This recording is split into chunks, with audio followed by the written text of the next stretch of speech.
Hello class, my name is Elizabeth Giles, and today I will be presenting the article called Reconsidering the Divergence Between Elderly, Child, and Overall Poverty.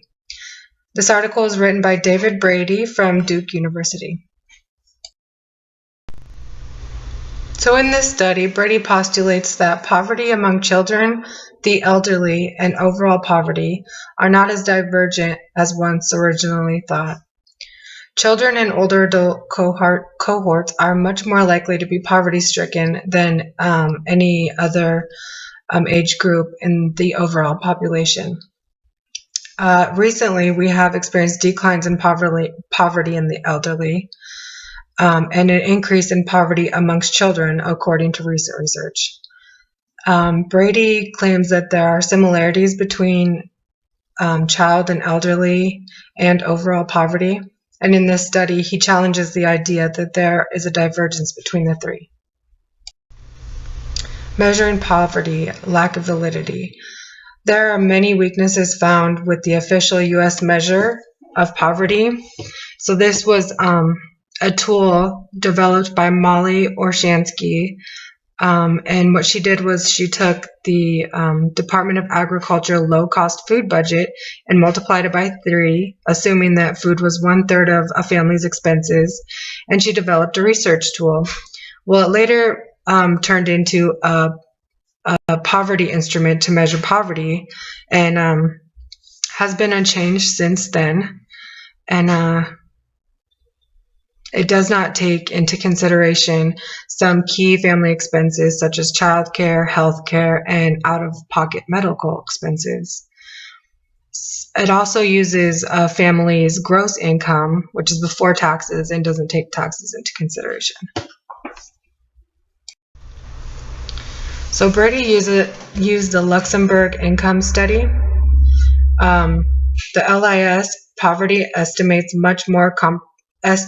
are much more comprehensive than our current measurement of poverty that we use.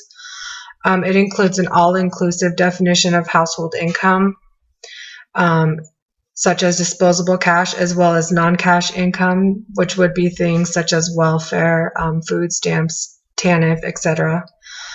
LIS defines poverty as households with less than 50% of the median income. And it's more of a relative measure, whereas the measurement that we use in the United States is more of an absolute measure, and relative measures have been found to be more reliable. So levels and trends of child and elderly poverty. Poverty in our society is viewed as becoming more juvenilized. This could be due to some kind of generational inequality that may exist in our society. Some experts do believe that public policy changes and government benefits have led to lower poverty rates among the aging population. However, we're still experiencing increases in child poverty. So elderly cohorts are the largest groups in political power, and many believe that this has led to more programs that support elderly and less programs that benefit children.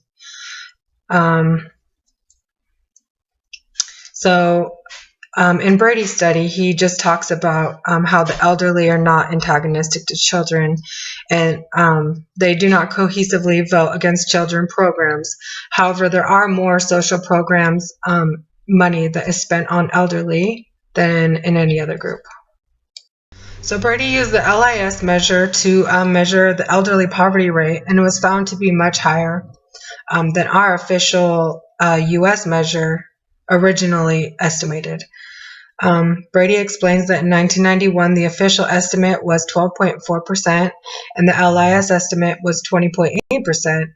And in 2000, the official estimate was 9.9%, whereas the LIS estimate was 24.7% elderly population in the poverty rate.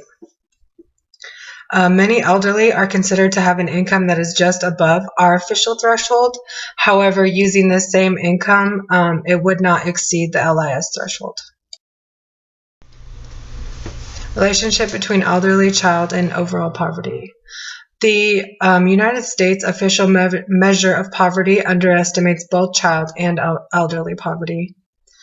Child and elderly poverty is a concern in other Western democracies as well.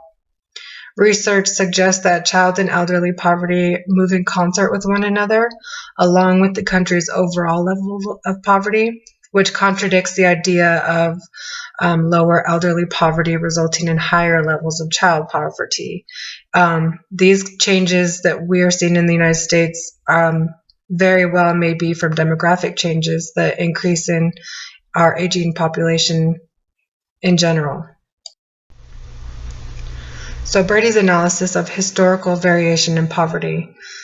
Brady took data from 18 rich Western democratic countries from over a period of 32 years, and then he used a random effects model with unbalanced samples in order to collect better estimations of the effects of the independent variables as well as the dependent variables. Brady used this data to examine the relationship between the elderly child and then the overall poverty in order to predict declines and increases in the elderly and child poverty.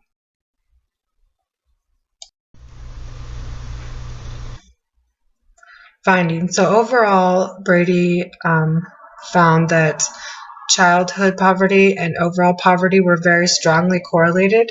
However, elderly poverty had a less positive correlation with both child and overall poverty.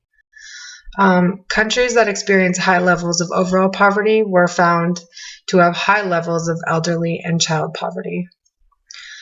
Manufacturing employment and economic growth were found to reduce overall child poverty, whereas unemployment and GDP per capita was found to reduce elderly poverty. Thank you for watching.